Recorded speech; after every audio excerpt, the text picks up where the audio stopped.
ഒരു നാടാകെ കാത്തിരുന്ന കല്യാണം. വരൻ സൂര്യ, വധു മിത്ര.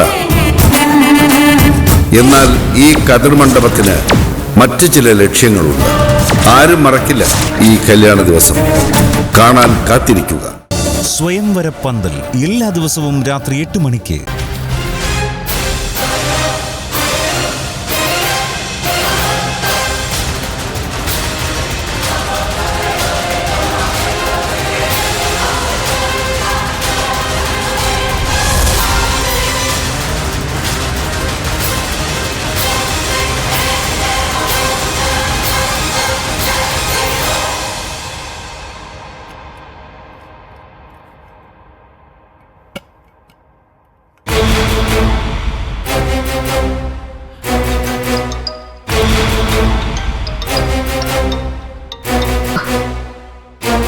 ഹലോ.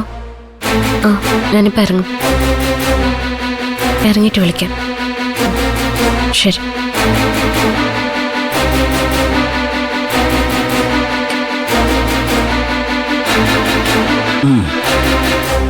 പാർവതി, പാർവതി, എടി, നിന്റെ മരുമോളില്ലേ ഒരു പാത്രം നിറച്ച് ദോശ ചമ്മന്തി കുത്തി നിറച്ചിറങ്ങുന്നു. ഭക്ഷണം എടുക്കുന്നോ?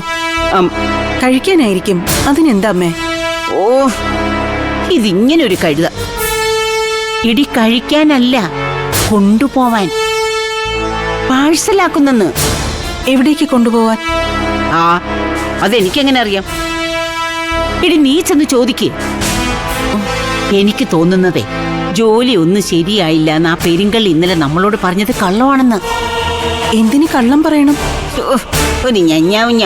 നിനക്ക് ഈ തലമുടി തന്ന ദൈവം തലയ്ക്കകത്ത് ഒരു മുടിനാരിന്റെ വലിപ്പത്തിലെങ്കിലും ബുദ്ധിയും കൂടെ തരേണ്ടതായിരുന്നു. അല്ലമ്മേ, എനിക്ക് മനസ്സിലായില്ല.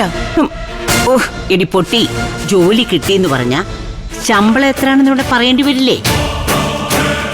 എടി, കുടുംബത്തിലേക്ക് എടുത്ത് ചെലവാക്കേണ്ടി വരത്തില്ലേ? അത് ദേവിക പണ്ടും ചെലവാക്കിയിട്ടുണ്ടല്ലോ. ദാണ്ട കിടക്കുന്നു. ശങ്കരൻ പിന്നെ എത്ര പറഞ്ഞാലും തെങ്ങേ തന്നെ ഇരിക്കുമല്ലോ. എടി, പണ്ടത്തെ പോലെയാണോ ഇപ്പൊ ഈ വീട്? നിത്യമോളും കിടപ്പിലായില്ലേ? അതുകൊണ്ട് അവളുടെ കയ്യിലുള്ളത് അവൾ ഞെരുക്കി പിടിക്കും. നീ ഒന്ന് വന്നേ. വാ, വന്നു. ഇതെന്താ? ഭക്ഷണമൊക്കെ പാഴ്സലാക്കിക്കൊണ്ട് എവിടെ പോവാ? അല്ല മാം, ഇന്നും 1-2 സ്ഥലങ്ങളിൽ ജോലി തേടി പോകാനുണ്ടായിരുന്നു.